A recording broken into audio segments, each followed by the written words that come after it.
펜타곤 에너지 분석관의 이 한마디가 미국 산업계 전체를 충격에 빠뜨렸습니다. 치밀한 전략에 우리가 50년간 묶여 있었습니다. 미국조차 전혀 예상하지 못했던 한국의 은밀한 계략이 반도체와 AI 시대의 패권을 완전히 뒤집어 버렸기 때문입니다. 만약 미국이 이 구조적 함정에서 벗어나지 못한다면 한국은 고전력 산업을 집어삼키고 세계 첨단 제조업의 새로운 패권국으로 떠오를 수 있었습니다. 어떻게 겨우 50년 만에 깔아놓은 전선 따위가 우리 100년 역사의 전력망을 이기는 거죠? 처음에는 펜타곤도 한국이 우연히 운이 좋았던 게 아니냐는 의심의 시선을 보냈습니다. 하지만 한국은 그동안 비밀리에 숨겨온 이것을 1973년부터 32년간 조용히 준비해왔고, 그제서야 미국은 한국이 단순한 추격자가 아니라 미래 그 자체를 설계한 전략가라고 판단했습니다. 도대체 세계 최강 산업국인 미국을 2조 달러의 비용 함정에 가두고 일본마저 50년간 혼재 상태로 묶어버린 한국의 비밀무기, 이것은 무엇일까요? 그리고 한국은 전 세계 어느 나라도 감히 시도하지 못한 32년 대장정을 가난했던 1973년에 어떻게 시작할 수 있었던 것일까요? 30년 경력 전력망 설계자가 20년간 추적해온 당신이 몰랐던 대한민국의 위대한 인프라 전략이 지금부터 시작됩니다. 안녕하십니까? 저는 데이비드 핸더슨입니다. 미국 에너지부 산하 국가전력망 분석센터에서 32년째 근무하고 있는 수석 연구원이고, 전세계 송전 시스템을 평가하는 일이 제 전문 분야였습니다. 2024년 5월 어느 월요일 아침, 제 책상 위에 빨간 봉투가 놓여 있었습니다. 긴급이라는 도장이 찍혀 있었고, 열어보니 한 줄짜리 지시문이 들어 있었는데 한국 국가전력 시스템 전면 재평가 2주 내 보고라고 적혀 있었습니다. 저는 순간 미간을 찌푸렸습니다. 한국이라는 이름이 왜 긴급 봉투에 들어있는지 이해가 되지 않았고, 한국 정도면 선진국 수준의 전력망을 가지고 있을 텐데 굳이 제가 직접 나설 필요가 있나 싶었거든요. 상사에게 전화를 걸었습니다. 국장님, 이게 무슨 건입니까? 전화 너머로 국장의 목소리가 심각했습니다. 자네도 알다시피 요즘 반도체 공장이랑 AI 데이터 센터 전력 소비가 폭발하고 있지 않나? 그런데 이상한 보고가 올라왔네. 한국만 여유가 있다는 거야. 그게 이상한 겁니까? 자네, 작년에 캘리포니아 정전 사태 기억하나? 반도체 공장 3곳이 동시에 멈췄어. 텍사스도 마찬가지고. 근데 한국은 공장을 30% 더 늘렸는데도 정전이 한 번도 없었다는 거야. 저는 잠시 말문이 막혔습니다. 30% 증가를 그냥 흡수했다는 건 보통 일이 아니었고, 뭔가 우리가 놓친 게 있다는 의미였습니다. 직접 가서 확인해보게. 뭔가 있어. 전화를 끊고 컴퓨터를 켰습니다. 한국전력 시스템을 검색했고 기본 데이터들이 쏟아져 나왔는데, 전압 220V, 주파수 60Hz, 총 발전 용량 135GW로 평범한 수치들이었습니다. 그런데 한 숫자가 눈에 걸렸습니다. 송전 손실률 3.7%라고 적혀 있었고, 저는 화면을 다시 확인했습니다. 이건 말도 안 되는 숫자였거든요. 미국이 평균 6.4%인데 한국이 절반 수준이라는 건 뭔가 잘못됐다는 생각이 들었고, 오타이거나 측정 오류일 거라고 판단했습니다. 국제에너지기구 자료를 열었습니다. 국가별 전력 효율 순위표가 나왔고, 한국이 2위에 올라 있었는데 1위는 노르웨이였지만, 노르웨이는 인구 500만의 작은 나라였기 때문에 대규모 산업국 중에서는 한국이 사실상 1위였습니다. 저는 의자에 깊숙이 몸을 기댔습니다. 뭔가 심상치 않다는 느낌이 들었고, 송전 효율이 이 정도로 높다는 건 인프라 자체가 근본적으로 다르다는 의미였거든요. 다음 파일을 열었습니다. 한국 최근 5년 전력 설비 투자 내역이었고, 한 항목에서 손이 멈췄는데 765kV 초고압 송전망 전국 완성이라는 문구가 보였습니다. 765kV는 미국도 일부 지역에서만 쓰는 초고압인데 전국 단위로 깔려있다는 게 믿기지 않았고, 이건 엄청난 투자가 들어갔다는 의미였습니다. 노트에 메모하기 시작했습니다. 송전 손실 3.7%, 765kV 전국망, 반도체 30% 증가 흡수, 정전 연건. 하나씩 적다 보니 이건 우연이 아니라는 확신이 들었고, 뭔가 거대한 비밀이 숨겨져 있다는 직감이 왔습니다. 상사에게 다시 전화했습니다. 국장님, 현장 실사가 필요할 것 같습니다. 가보게. 빨리. 비행기 표를 예약하고 서류를 챙기는데 손이 떨렸습니다. 32년 경력 동안 느껴본 적 없는 긴장감이었고, 뭔가 엄청난 걸 발견하게 될 거라는 예감이 강하게 들었거든요. 출발 전날 밤 침대에 누워 천장을 바라보며 마지막으로 자료를 검토했습니다. 그때 한 문장이 눈에 확 들어왔습니다. 한국은 1973년부터 2005년까지 32년에 걸쳐 전국의 전압을 110V에서 220V로 전환했다는 기록이었고 저는 화면에서 눈을 떼지 못했습니다. 32년이라는 시간, 1973년 시작, 2005년 완성. 뭔가 연결되는 느낌이 들었지만 정확히 뭔지는 알 수 없었고 다만 한 가지는 확실했습니다. 이게 모든 것의 시작일지도 모른다는 예감이었고 내일 서울에 도착하면 제가 상상하지 못했던 충격적인 진실과 마주하게 될 것 같았습니다. 인천공항에 도착한 건 화요일 이른 아침이었습니다. 입국장을 나오는 순간 느껴진 건 공항의 압도적인 규모였고 천장이 높고 넓으며 모든 시설이 최신형이었는데 무엇보다 놀라운 건 전광판들이 끊김없이 작동하고 있다는 점이었습니다. 택시를 타고 서울로 향하는 고속도로에서 창밖을 유심히 관찰했습니다. 송전탑들이 일정한 간격으로 배치되어 있었고 미국에서 보던 것보다 확연히 높고 굵었으며 케이블도 훨씬 많았는데 누가 봐도 초고압 송전선이라는 게 느껴졌습니다. 호텔에 체크인하고 오후 2시에 약속된 한국전력공사를 방문했습니다. 회의실에 들어서자 대형 스크린에 한반도 지도가 떠 있었고 빨간색과 파란색 선들이 거미줄처럼 복잡하게 얽혀 있었는데 한국 측 담당자가 유창한 영어로 설명을 시작했습니다. 빨간 선이 765kV 초고압 송전선이고 현재 서울에서 부산까지 동해안에서 서해안까지 완벽하게 연결되어 있다는 내용이었습니다. 저는 지도를 보며 속으로 계산했습니다. 765kV가 전국을 커버한다는 건 미국 동부 전역을 하나로 묶은 것과 맞먹는 규모였고 이 정도 투자면 수십조 원이 들어갔을 텐데 한국이 언제 이런 결정을 내렸는지 의문이 들었습니다.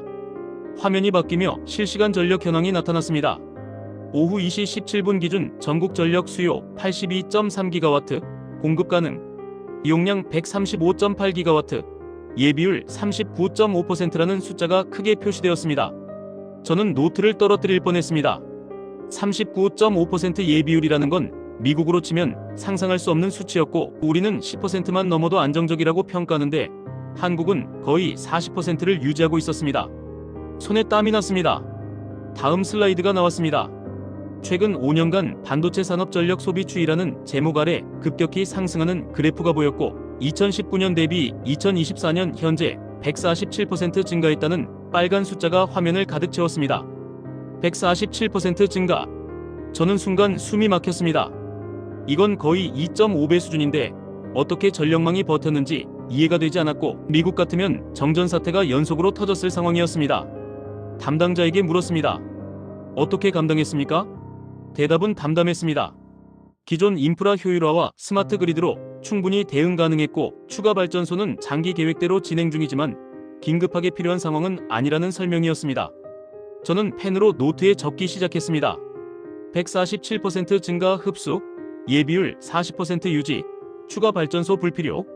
적으면 적을수록 이상하다는 느낌이 강해졌고 이건 운영을 잘한다는 수준이 아니라 시스템 자체가 다르다는 확신이 들었습니다. 회의 후 실제 변전소를 방문했습니다. 서울 외곽의 거대한 시설이었고 축구장 4개를 합친 크기의 변압기들이 줄지어 서 있었는데 하나하나가 버스만 했고 그 위로 초고압 송전선들이 연결되어 있었습니다. 기술자가 설명했습니다. 이 변전소 하나가 서울 인구 200만 명분을 담당하고 전국에 이런 규모가 47개 있으며 모두 0.3초 이내에 중앙통제로 연동된다는 것이었습니다.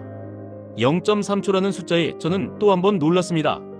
미국 시스템은 평균 3초에서 5초가 걸리는데 한국은 10배 이상 빠른 속도로 전력을 재분배하고 있었고 이건 AI 기반 자동화가 완벽하게 작동한다는 의미였습니다. 중앙 관제실로 들어갔습니다. 벽면 전체가 대형 스크린으로 덮여 있었고 한반도 지도에 실시간으로 전력 흐름이 표시되고 있었는데 빨간 숫자들이 깜빡이며 각 지역의 순간 사용량을 보여주고 있었습니다. 운영 책임자가 말했습니다. AI가 5분마다 전국 수요를 예측하고 자동으로 공급을 조절하는데 만약 특정 지역에서 갑자기 수요가 늘면 0.3초 안에 다른 지역 여유분을 재배치한다는 설명이었습니다. 저는 화면을 응시하며 물었습니다. 이 시스템 구축에 얼마나 걸렸습니까? 대답이 돌아왔습니다. 기초 인프라는 1970년대부터 시작했고 스마트 그리드는 2010년대 완성했으며 지금도 계속 업그레이드 중이라는 것이었습니다. 1970년대라는 단어가 머릿속에서 울렸습니다.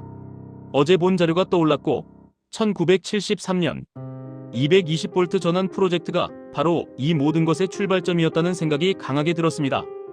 호텔로 돌아오는 차 안에서 창밖을 바라보며 정리했습니다. 송전 손실 3.7%, 예비율 40%, 반도체 147% 증가.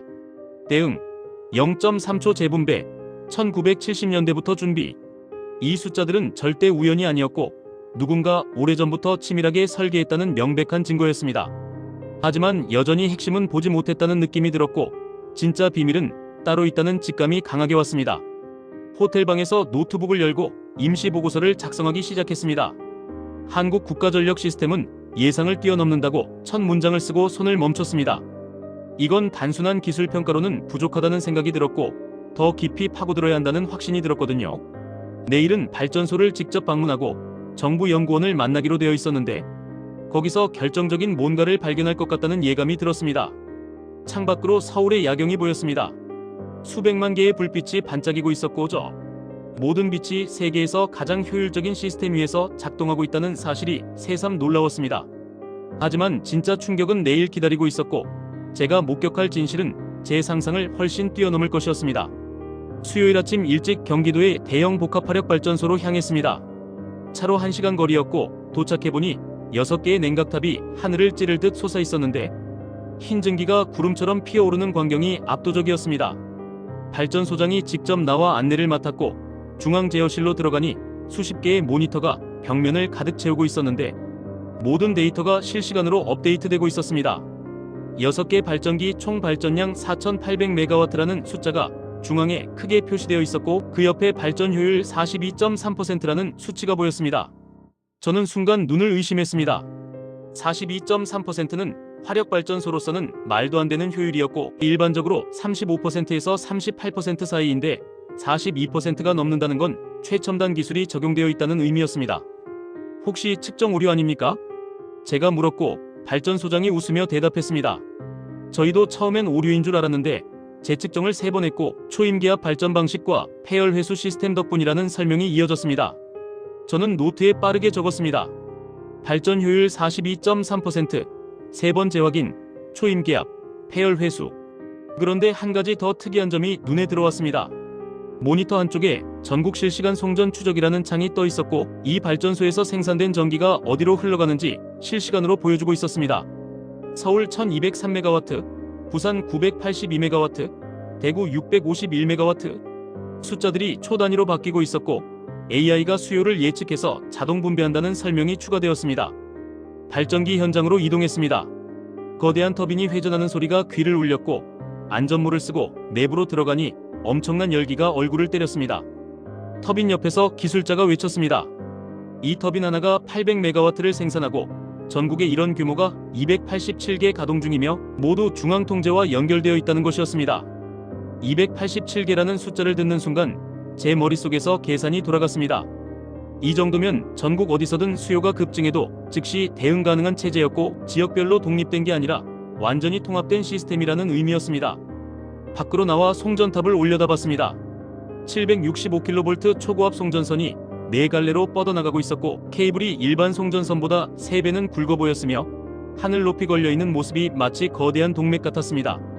발전소장이 옆에서 말했습니다. 765kV 송전선은 2000년대 초반에 전국적으로 구축했고 당시에는 과도한 투자라는 비판도 있었지만 지금은 이게 있어서 AI 시대를 감당할 수 있다는 설명이었습니다. 저는 고개를 끄덕이며 사진을 찍었습니다. 점심 식사 자리에서 발전소장과 대화를 나눴고 솔직한 질문을 던졌습니다. 한국은 왜 이렇게 전력 인프라에 집착합니까? 발전소장의 대답은 명확했습니다. 한국은 자원이 없는 나라라서 에너지 효율이 곧 국가 경쟁력이고 전기를 얼마나 효율적으로 쓰느냐가 산업의 승패를 결정하기 때문에 1970년대부터 여기에 모든 걸 걸었다는 것이었습니다. 1970년대라는 단어가 또 나왔습니다. 저는 포크를 내려놓고 직접적으로 물었습니다. 1973년 220V 전환이 시작점입니까? 발전소장의 눈빛이 날카로워졌습니다. 정확히 아시는군요. 그게 모든 것의 시작이었고 당시에는 미친 짓이라는 말도 많았지만 그 결정이 지금 한국을 먹여 살리고 있다는 대답이 돌아왔습니다. 저는 숨을 깊이 들이마셨습니다. 퍼즐 조각들이 빠르게 맞춰지기 시작했고 송전 손실 3.7%, 발전 효율 42.3%, 765kV 전국망, 이 모든 것이 50년 전 하나의 결정에서 출발했다는 사실이 서서히 윤곽을 드러내고 있었습니다. 오후에 서울로 돌아오는 차 안에서 저는 계속 생각했습니다. 1973년 한국이 220V로 전환하기로 결정했을 때 미국은 이미 110V가 전국에 깔려 있었고 바꾸려면 천문학적 비용이 들어서 포기했는데 한국은 가난했지만 미래를 선택한 것이었습니다. 호텔에 도착해서 노트북을 열고 추가 자료를 검색했습니다. 220V와 110V의 물리학적 차이를 설명한 논문이 나왔고 공식은 명확했습니다. 같은 전력을 보낼 때 220V는 전류가 절반으로 줄어들고 전류가 줄면 송전 손실이 4분의 1로 떨어진다는 계산이 제시되어 있었습니다. 저는 계산기를 꺼내 직접 확인했습니다. 미국이 연간 소비하는 4조 kWh를 220V로 보내면 송전 손실을 6%에서 3%로 줄일 수 있고 이는 연간 1200억 kWh 절약이며 대형 원자력 발전소 15개 분량이라는 결과가 나왔습니다. 손이 떨렸습니다. 한국은 50년 전에 이걸 계산했고 미국은 지금도 110V에 묶여 있으며 바꾸려면 2조 달러가 든다는 추산까지 찾았습니다. 저는 의자에 기대며 눈을 감았습니다. 이제 거의 모든 게 보였지만 여전히 한 가지가 남아 있었습니다. 한국은 정확히 언제, 어떤 계산으로, 어떤 결단을 내렸고 32년간 어떻게 버텨냈는가.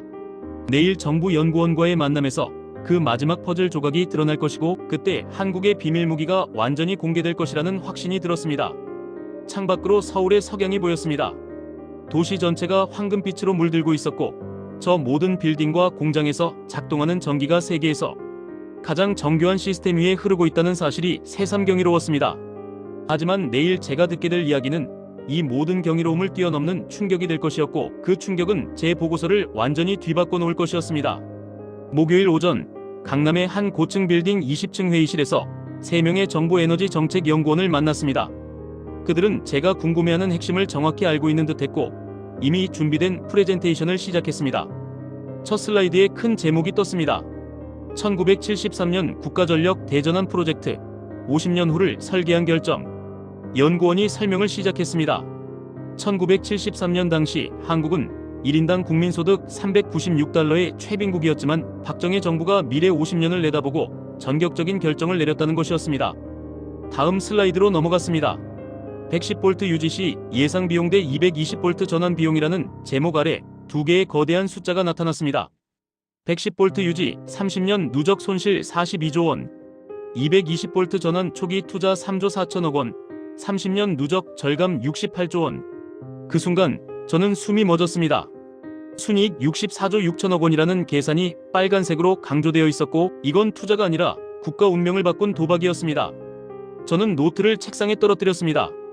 옆에 앉은 동료 연구원도 놀란 표정으로 화면을 응시하고 있었고 회의실 전체가 조용해졌습니다. 연구원이 계속 설명했습니다. 당시 반대 여론이 거셌고 지금도 쓸 수 있는데 왜 바꾸느냐는 목소리가 많았지만 정부는 미래 산업화를 위해서는 지금 바꿔야 한다고 판단했으며 1973년부터 2005년까지 32년간 단 한 번도 프로젝트를 중단하지 않았다는 내용이 이어졌습니다. 저는 손에 땀이 나는 것을 느꼈습니다. 다음 화면에 세계 주요국 송전 효율 비교 그래프가 나타났습니다. 한국 3.7%, 독일 4.2%, 프랑스 4.8%, 일본 5.1%, 미국 6.4%. 한국이 압도적 1위였고 특히 미국과의 격차 2.7%포인트가 노란색으로 강조되어 있었습니다. 연구원이 레이저 포인터로 그 격차를 가리키며 물었습니다. 이 2.7%가 연간 얼마의 금액인지 아십니까? 잠시 침묵이 흘렀고 연구원이 답을 공개했습니다. 한국 기준으로 연간 16조 2천억 원입니다. 매년 자동으로 절약되는 돈이죠. 저는 펜을 쥔 손이 떨렸습니다. 16조 2천억 원은 한국 국방 예산의 절반이고 미국 기준으로 환산하면 연간 60조 원이 넘는 금액이며 50년 누적하면 3천조 원이 넘는다는 계산이 순식간에 머릿속에서 완성되었습니다. 옆에 앉아있던 다른 연구원이 두꺼운 보고서를 꺼냈습니다. 220V 시스템이 가져온 산업적 파급 효과라는 제목이었고 핵심 내용을 요약해서 설명했습니다. 220V 덕분에 한국은 고전력 산업 유치에 유리했고 특히 반도체 공장 건설 비용이 미국이나 일본보다 평균 28% 낮았으며 데이터 센터 운영 비용도 32% 저렴하다는 구체적인 수치가 제시되었습니다.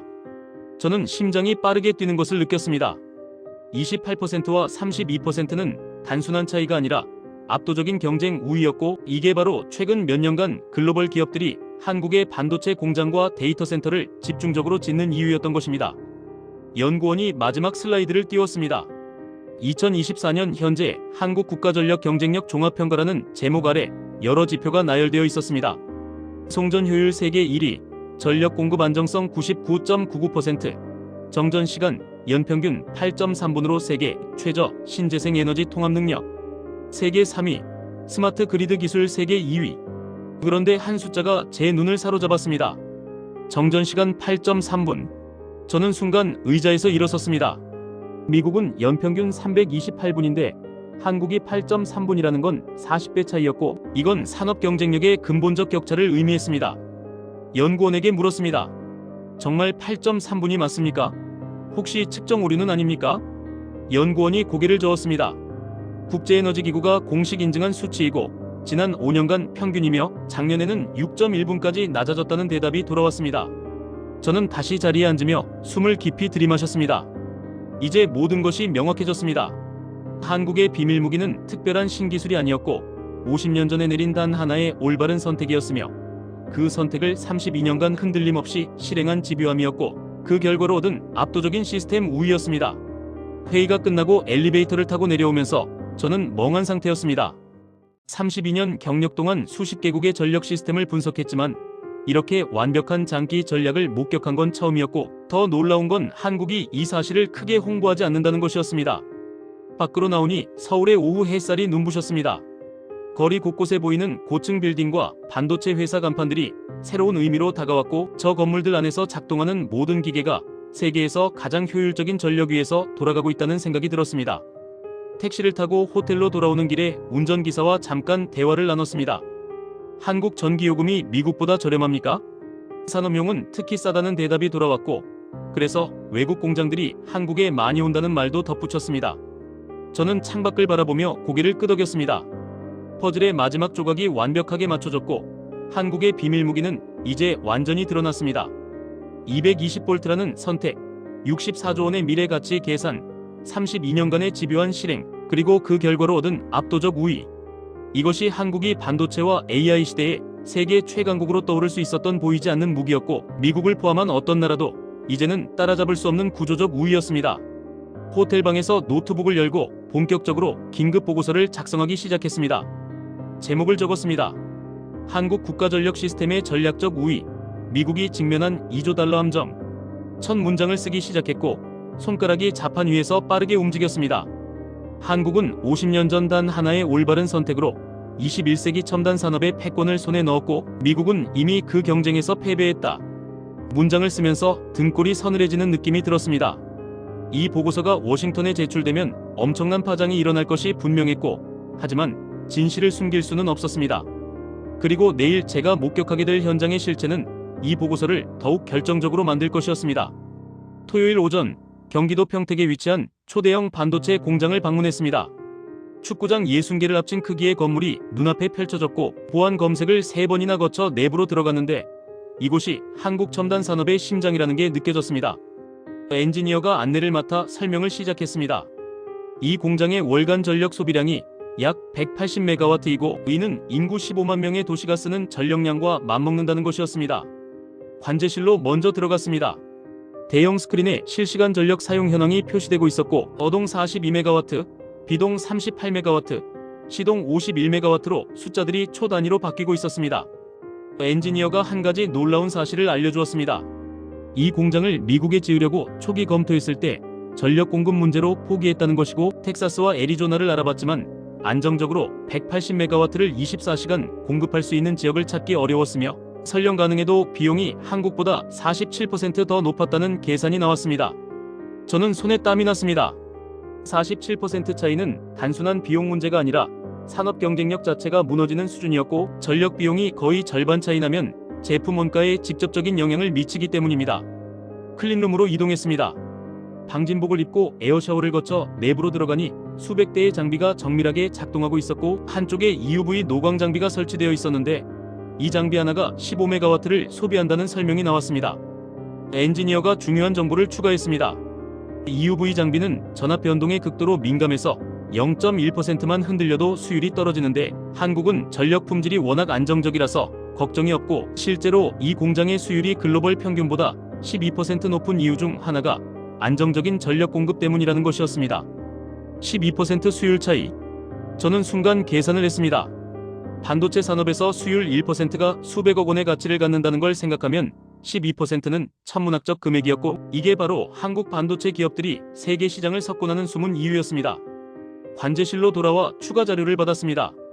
최근 3년간 공장 가동률 데이터였고, 평균 가동률 96.8%, 비계획 정지 시간 연간 4.2시간, 전력 문제로 인한 정지 연건이라는 숫자가 명확했습니다. 엔지니어에게 미국이나 유럽 공장과 비교하면 어떠냐고 물었습니다. 대답은 솔직했습니다. 미국 공장들은 여름철 정전 우려 때문에 가동률을 의도적으로 낮추는 경우가 많고, 유럽도 에너지 위기 이후 전력 공급이 불안정해서 비상 발전기를 상시 가동하는데, 한국은 그런 걸 걱정할 필요가 없다는 것이었습니다. 공장을 나오면서 생각했습니다.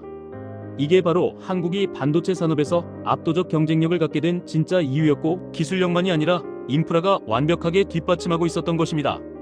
오후에 서울로 돌아와 마지막 일정으로 산업통상자원부 국장급 인사와 면담을 가졌습니다. 정부청사 회의실에서 만난 그는 제 보고서 초안을 미리 검토한 상태였고, 추가 정보를 제공해 주었습니다. 대형 스크린을 켰습니다. 세계 지도가 나타났고, 최근 5년간 한국에 투자한 글로벌 기업 현황이라는 제목이 보였습니다. 국장이 리모컨을 누르자 미국 텍사스에 있던 파란 마커 하나가 깜빡이더니 한국 평택으로 이동했습니다. 미국 대형 IT 기업 12억 달러 데이터 센터라는 문구가 떴습니다. 다시 버튼을 누르자 애리조나의 마커가 서울로 움직였습니다. 반도체 장비 연구소 8억 달러. 또 누르자 캘리포니아에서 부산으로 마커가 이동했습니다. AI 컴퓨팅 센터 15억 달러. 저는 숨을 멈췄습니다. 마커들이 연속으로 움직이기 시작했습니다. 오하이오, 인천, 미시간, 울산, 오리건, 판교. 미국 지도에서 파란 점들이 하나둘씩 사라지고 한국 지도가 점들로 가득 채워지기 시작했습니다. 국장이 말했습니다. 최근 5년간 총 80억 달러가 미국에서 한국으로 이동했고, 유럽에서도 35억 달러가 왔으며 일본 기업들도 연구소를 한국에 설립하고 있다는 것이었습니다. 화면이 바뀌며 예상 전망이 나타났습니다.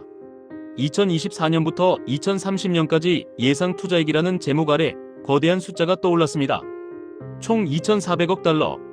저는 의자를 잡았습니다.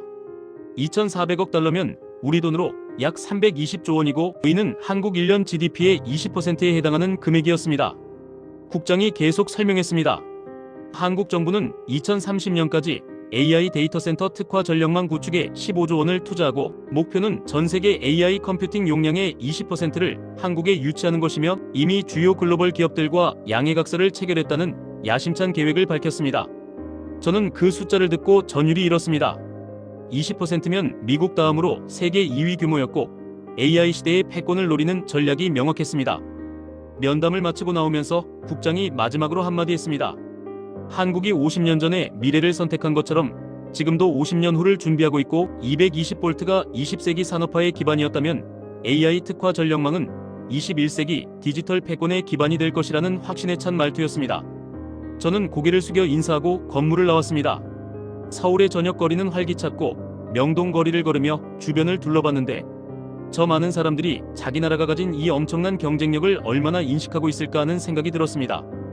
아마 대부분은 그냥 전기가 잘 들어온다는 정도로만 생각할 것 같았습니다. 하지만 그 당연함 뒤에 50년의 치밀한 준비가 있었고, 32년간의 흔들림 없는 실행이 있었으며, 지금도 계속 진화하고 있다는 사실을 아는 사람은 많지 않을 것입니다. 호텔로 돌아와 보고서의 핵심 결론을 작성했습니다. 한국은 국가전력 인프라에서 구조적 우위를 확보했고, 이는 AI 시대 산업 패권의 결정적 요소이며, 미국을 포함한 어떤 국가도 단기간에 따라잡을 수 없다고 적었습니다. 문장을 쓰면서 무거운 책임감이 느껴졌습니다. 이 보고서가 워싱턴에 제출되면 큰 파장이 일어날 것이 분명했고, 하지만 제가 목격한 진실을 보고하지 않을 수는 없었습니다. 내일 미국으로 돌아가면 엄청난 폭풍이 기다리고 있을 것이라는 예감이 들었습니다. 일주일 후 월요일, 워싱턴 에너지부 본부 대회의실에서 긴급 보고회가 열렸습니다. 장관을 포함해 고위 관료 30명이 참석한 자리였고, 분위기가 심상치 않았습니다. 프레젠테이션을 시작했습니다. 첫 슬라이드에 한국 송전 효율 3.7%대 미국 6.4%라는 비교를 띄우자 회의실 전체가 술렁거렸습니다. 다음 슬라이드는 더 충격적이었습니다. 한국의 220V 시스템 경제 효과라는 제목 아래 거대한 숫자들이 나열되어 있었고, 연간 16조 2천억 원 절약, 반도체 공장 건설 비용 28% 절감, 데이터 센터 운영 비용 32% 절감, 공장 수율 12% 향상이라는 구체적 수치들이 명확했습니다. 한 국방부 차관이 손을 들었습니다. 정말로 우리가 이렇게 뒤처진 겁니까? 저는 고개를 끄덕이며 대답했습니다. 기술적으로는 미국이 여전히 앞서 있지만 시스템적으로는 한국이 최소 20년 앞서 있고 가장 큰 문제는 우리가 따라잡을 방법이 없다는 것입니다. 다음 슬라이드는 미국의 110V 시스템 전환 비용 추산이었습니다. 최소 2조 달러에서 최대 3조 2천억 달러라는 숫자가 화면을 가득 채우자 회의실이 얼어붙었고 누군가 작게 신음소리를 냈습니다. 에너지부 장관이 무거운 목소리로 입을 열었습니다. 현실적으로 가능한 대안이 있습니까? 저는 준비한 자료를 꺼냈습니다. 전면 전환은 불가능하지만 신규 산업단지를 220V 기반으로 건설하거나 고전력 시설만 별도 시스템을 구축하거나 지역별로 단계적 전환을 시도할 수 있다는 제안을 했습니다. 하지만 솔직하게 덧붙였습니다. 이 모든 방법도 막대한 비용이 들고 최소 30년은 걸리며 그 사이 한국은 더 앞서 나갈 것이기 때문에 격차는 오히려 벌어질 가능성이 크다고 말했습니다. 회의실 분위기가 무겁게 가라앉았습니다. 마지막 슬라이드를 띄웠습니다. 2024년부터 2030년 글로벌 AI 전력 수요 전망이라는 제목 아래 급격히 상승하는 그래프가 나타났고 현재의 8배로 증가할 것이라는 예측이 제시되었습니다. 그리고 결정타를 날렸습니다. 한국은 이미 AI 특화 전력망에 15조 원 투자를 결정했고 2030년까지 추가 발전 용량 42기가와트를 확보할 계획이며 미국은 기존 시스템의 비효율 때문에 같은 목표를 달성하려면 2배 이상의 투자가 필요하다는 계산을 제시했습니다. 회의가 끝난 후 복도에서 몇몇 관료들이 다가왔습니다. 이 내용이 언론에 나가면 큰 문제가 될 것 같다는 우려를 표했고 정부에 대한 불신이 커질 거라는 걱정도 나왔습니다. 저는 아무 말도 하지 않았습니다. 사무실로 돌아와 이메일을 확인하니 한국 주재 미국 기업들로부터 문의가 쏟아지고 있었고 보고서 내용이 사실이냐는 질문과 함께 한국 투자를 확대해야 하는지에 대한 의견을 구하는 내용이었습니다. 며칠 후 주요 경제지의 재보고서 내용이 일부 보도되었습니다. 한국 전력 시스템 효율 미국보다 73%, 우수 2조 달러 격차라는 제목의 기사가 나갔고 댓글란이 폭발했습니다. 어떤 이들은 믿을 수 없다며 반발했고 어떤 이들은 정부의 무능을 질타했으며 또 어떤 이들은 이미 늦었다며 체념하는 반응을 보였습니다. 한 달 후 미국 대형 IT 기업이 한국에 10억 달러 규모의 AI 데이터 센터 건설을 공식 발표했습니다. 보도자료에는 한국의 안정적인 전력 공급과 우수한 인프라가 결정적 요인이었다고 명시되어 있었고 이는 재보고서가 나간 직후 나온 결정이었습니다. 그날 저녁 집에 돌아가니 대학생 딸 에밀리가 거실에서 노트북으로 뭔가 작업하고 있었습니다. 뭐하니? 한국 교환학생 신청서 쓰고 있어요. 전기공학 배우고 싶어서요. 저는 순간 말문이 막혔습니다. 왜 갑자기 한국이냐고 물으니 에밀리가 화면을 돌려 보여주었는데 제 보고서 관련 기사가 떠 있었습니다. 아빠, 이거 아빠가 쓴 거 맞죠? 친구들한테 자랑했어요. 우리 아빠가 한국 전력 시스템 분석했다고. 저는 쓴웃음을 지었습니다. 제 딸 세대는 이미 알고 있었습니다. 미래가 어디에 있는지를. 차를 타고 퇴근하는 길에 라디오를 켰는데 우연히 한국 관련 뉴스가 나왔습니다. 한국 AI 시대 글로벌 데이터 허브로 급부상 중, 전력 인프라, 경쟁력이 핵심이라는 아나운서의 목소리가 차 안을 채웠습니다. 신호 대기 중에 옆차를 보니 젊은 엔지니어로 보이는 사람이 노트북을 펴고 작업하고 있었고 화면을 힐끗 보니 솔릿 로케이션 플랜이라는 제목이 보였습니다. 이미 시작된 겁니다. 개인 단위로, 기업 단위로, 산업 전체가 한국으로 움직이고 있었고 우리는 그걸 막을 방법이 없었습니다. 집 앞 주차장에 차를 세우고 한참을 앉아 있었습니다. 32년간 이 일을 하면서 느낀 적 없는 감정이었고 패배감이 아니라 경외심이었습니다. 50년 전 한국이 내린 결정이 지금 세계를 바꾸고 있었고 그 선택의 무게가 이제야 느껴졌습니다. 현관문을 열고 들어가니 아내가 저녁을 준비하고 있었습니다. 한국 출장 어땠어? 저는 잠시 망설이다 대답했습니다. 우리가 배워야 할 나라를 봤어. 50년 후를 준비하는 나라를. 아내가 돌아보며 물었습니다. 그럼 우리는 어떻게 해야 하냐고 묻자 저는 솔직하게 대답했습니다. 지금부터라도 시작해야 하지만 한국을 따라잡기는 불가능할 거야. 다만 격차가 더 벌어지는 걸 막는 것만이 현실적 목표라고 말했습니다. 그날 밤 침대에 누워 천장을 바라보며 생각했습니다. 내일부터 또 다른 싸움이 시작될 것이고 의회를 설득하고 예산을 확보하고 장기 프로젝트를 추진해야 하지만 과연 가능할지 의문이었습니다. 미국은 4년마다 정권이 바뀌고 정책이 뒤집히는데 한국처럼 32년간 한 방향으로 갈 수 있을까? 핸드폰에 메시지가 왔습니다. 한국 측 연구원으로부터였고 2040년까지 전국을 100% 신재생 에너지로 전환하는 계획을 수립 중이라는 소식이었습니다. 저는 스마트폰 화면을 바라보며 한숨을 쉬었습니다. 한국은 멈추지 않고 있었고 우리가 지금 시작한다 해도 그들은 이미 다음 50년을 준비하고 있었습니다. 6개월이 흐른 지금 제 보고서는 미국 에너지 정책의 전환점이 되었습니다. 의회에서 국가전력 현대화 법안이 발의되었고 향후 20년간 5천억 달러를 투자해 주요 산업 지역부터 단계적으로 전력망을 개선한다는 내용이었습니다.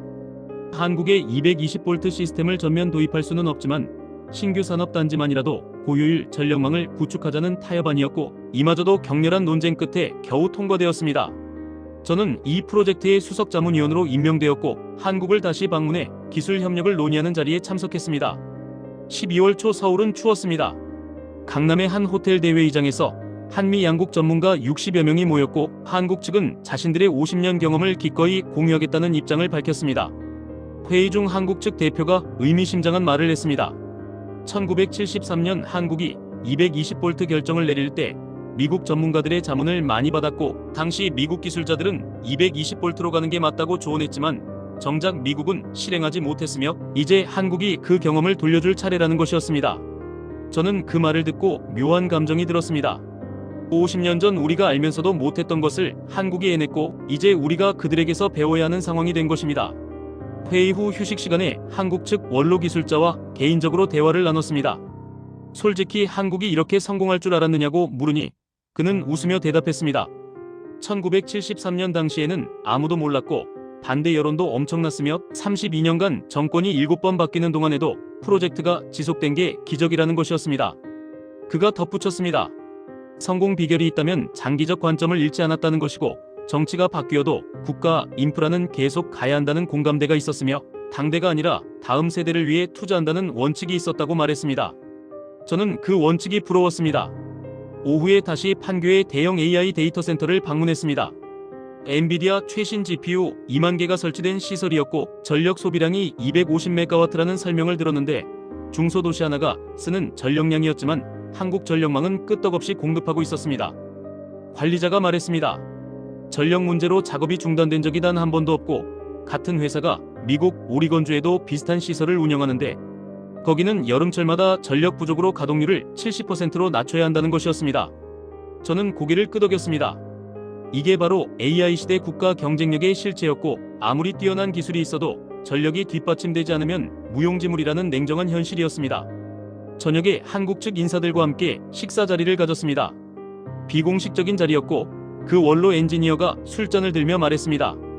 인프라는 당대의 빛을 보지 못하고 후세대가 그 혜택을 누리는 것이며 진짜 애국은 자기 세대가 아니라 다음 세대를 위해 투자하는 것이라는 말에 모두가 조용해졌습니다. 저는 그 말이 가슴에 깊이 와닿았습니다. 미국으로 돌아가는 비행기 안에서 창밖을 바라보며 생각을 정리했습니다. 한국의 성공은 기술이나 자본의 문제가 아니었고 결국 선택과 실행의 문제였으며 미래를 믿고 현재의 불편을 감수할 수 있는 용기의 문제였습니다. 미국이 다시 일어서려면 같은 용기가 필요하지만 과연 가능할지는 의문이었습니다. 워싱턴에 도착해 사무실로 출근한 첫날 책상 위에 새로운 프로젝트 요청서가 놓여 있었습니다. 중국의 전력망 현대화 전략 분석이라는 제목이었고 중국도 최근 대규모 전력망 투자를 시작했다는 정보가 첨부되어 있었습니다. 저는 서류를 집어들고 한숨을 쉬었습니다.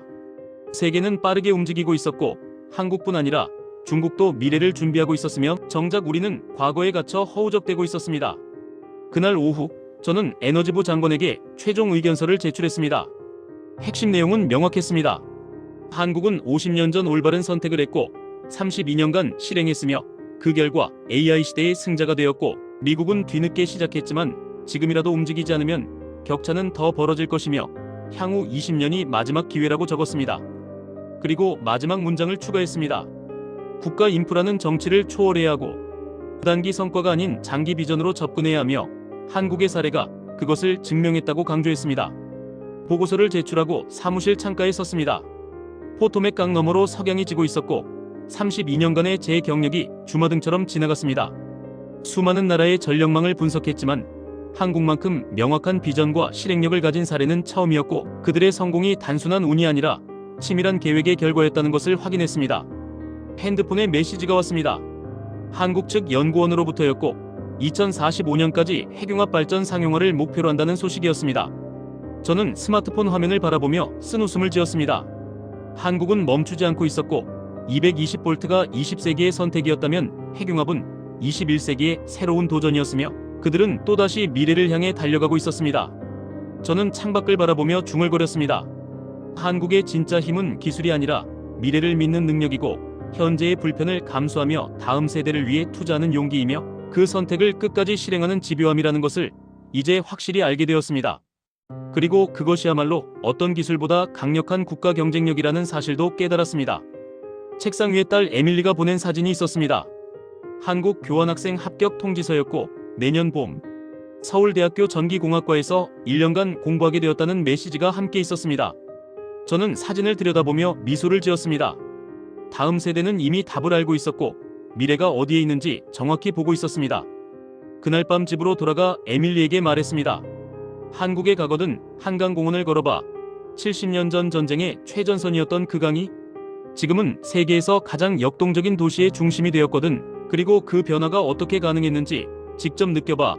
인프라가 국가를 어떻게 바꾸는지 말이야. 에밀리가 고개를 끄덕이며 대답했습니다. 꼭 그럴게요, 아빠. 그리고 배운 걸 미국에 돌아와서 쓸게요. 저는 딸의 어깨를 토닥이며 생각했습니다. 한국이 50년 전에 시작한 것처럼 우리도 지금 시작해야 하고 비록 한국을 따라잡지는 못하더라도 다음 세대를 위해 지금 우리가 할 수 있는 최선을 다해야 한다는 것을